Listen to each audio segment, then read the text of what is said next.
Hello, students. Hope you're fine and doing well. Today, our topic is nature of sociology, the most repeating question in all type of exams. Sociology is a branch of knowledge and it has its own characteristics.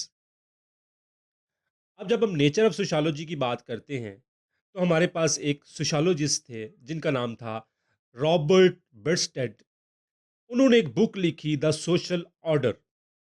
इस social order में उन्होंने nature of sociology के हवाले से कुछ characteristics लिखी, और वो करेक्टरिस्टिक्स ऑलमोस्ट हर जगह रिपीट होती हैं, हर जगह पढ़ाई जाती हैं। तो सोशियोलॉजी की या नेचर ऑफ सोशियोलॉजी की जब बात करते हैं हम, तो रॉबर्ट ने उसकी कुछ 6 करेक्टरिस्टिक्स हैं जिनको हम वन बाय वन डिस्कस करते हैं। Sociology is an independent science. It is not treated and studies as a branch of any other science like philosophy or political philosophy or history. Sociology एक independent science है। इसका किसी दूसरी science के साथ, दूसरे किसी डिसिप्लिन के साथ कोई रिलेशनशिप नहीं है। ये एक अपना सब्जेक्ट है, ये एक अपनी नेचर का एक डिफरेंट सब्जेक्ट है।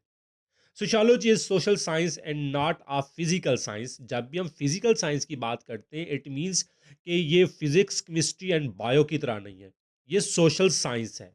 ये सोसाइटी की, ये ह्यूमन बीइंग्स की, उनके कल्चर की, और उनके जो बिहेवियर है, उनका जो एटीट्यूड है, वो उनको डिस्कस करती है, उनको ऑब्जर्व करती है, और उन लोगों के पॉइंट ऑफ व्यू से चीज़ों को ऑब्जर्व करती है, चीज़ों को देखती है। Sociology is categorical and not a normative discipline. ये एक नॉर्मेटिव डिसिप्लिन नहीं है। ये एथिकल स्टडीज नहीं है। ये एथिक्स की बात नहीं करता। Sociology confines itself to statement about what is, not what should be और आर टू बी। सोशियोलॉजी कहता है कि व्हाट इज, ये क्या है, इस चीज को स्टडी करता है। ना कि सोशियोलॉजी ये कहता है कि ये इस तरह से होना चाहिए या आप लोगों को ऐसा करना चाहिए। As a social science, sociology is necessarily silent about the questions of value and it is ethically neutral. हर बंदे का, हर सोसाइटी का अपना कल्चर है, अपने उनके एथिक्स हैं, अपनी उनकी वैल्यूज हैं, अपने उनके नॉर्म्स हैं। सोशियोलॉजी कभी भी फोर्स नहीं करता चीज़ों को, कभी भी लॉज को उस तरह से इम्प्लीमेंट करने की कोशिश नहीं करता कि नहीं ये सोशियोलॉजी का लॉ है और हर सोसाइटी को इसको फॉलो करना चाहिए। सोशियोलॉजी कहता है कि हर बंदे का एक अपना थिंकिंग लेवल है, अपनी परसेप्शन है, उस सोसाइटी के हवाले से, उस कल्चर के हवाले से, उसकी अपनी फैमिली के हवाले से, इवन उसके अपने सेल्फ के हवाले से। तो सोशियोलॉजी इस तरह से एक कैटेगोरिकल है, not a normative discipline. Then sociology is pure science and not an applied science. ये एक प्योर साइंस है, अप्लाइड साइंस नहीं है। The main of pure science is the acquisition of knowledge and it is not bothered whether the acquired knowledge is useful or can be put to use। जिस तरह से हम physics, chemistry या bio की बात करते हैं, उसमें नॉलेज आ गया, नॉलेज गेन हो गया, लोगों ने बुक्स लिख ली। कि मेन पर्पस क्या है कि एक्विजिशन ऑफ नॉलेज है। प्योर साइंस जो अप्लाइड साइंसेस के अंदर है। लेकिन ये एक प्योर साइंस है। ये अपनी चीज़ों को, अपनी ट्रेंड को, अपनी वैल्यूज़ को, अपने नॉर्म्स को लोगों के मुताबिक चेंज करता है। वो चीज़ें लेके आता है सोशियोलॉजी, जो लोगों के लिए यूज़फुल हों, जो लोगों के लिए हेल्पफुल हों। Sociology is the relative and abstract science and not a concrete science.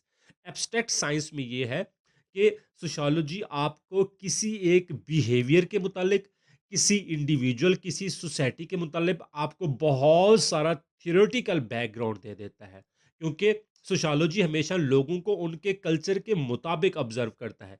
एक कॉन्क्रीट साइंस नहीं है। वो ये नहीं कहता कि सम कोई फिक्स्ड लॉज हैं, कोई फिक्स्ड कल्चर है, या जो ये ह्यूमन बीइंग है, हम ये नहीं कह सकते कि एक रोबोट की तरह परफॉर्म करेगा। ह्यूमन बीइंग है, वो ह्यूमन बीइंग के तौर पे ही काम करेगा। उसके मूड स्विंग्स भी आएंगे, वो कभी हैप्पी होगा, कभी सैड होगा। कंक्रीट साइंस नहीं है। इसलिए सोशियोलॉजी एक एब्स्ट्रैक्ट साइंस है। उसके बाद हम ये देखते हैं कि sociology is generalising and not a particularising और इंडिविजुअलाइजिंग साइंस।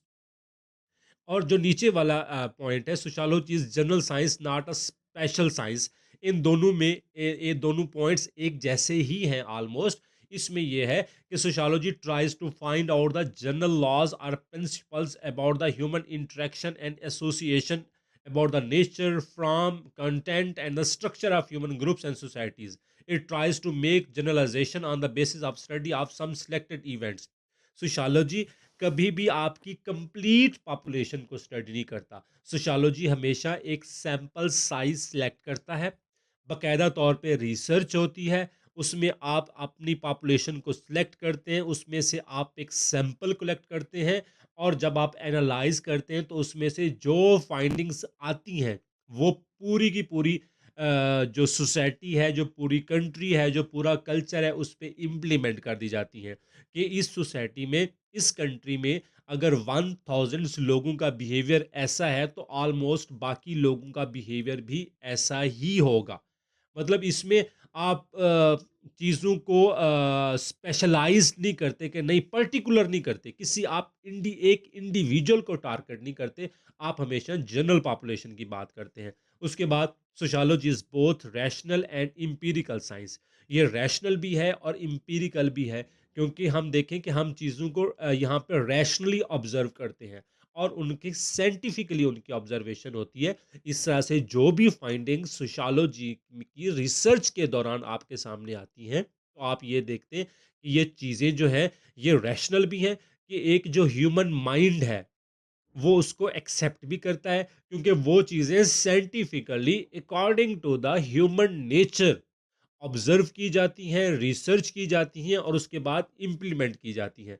तो इस तरह से ये जो हमारा था, ये था नेचर ऑफ सोशियोलॉजी. ये बहुत फेमस क्वेश्चन है और ये बार बार एग्जाम्स में रिपीट होता है. होप सो कि आपको मेरा ये लेक्चर समझ आ गया होगा. अगर आपको मेरा ये लेक्चर अच्छा लगा है तो मेरे चैनल को लाइक करें, सब्सक्राइब करें एंड शेयर करें. Thank you so much. Take care.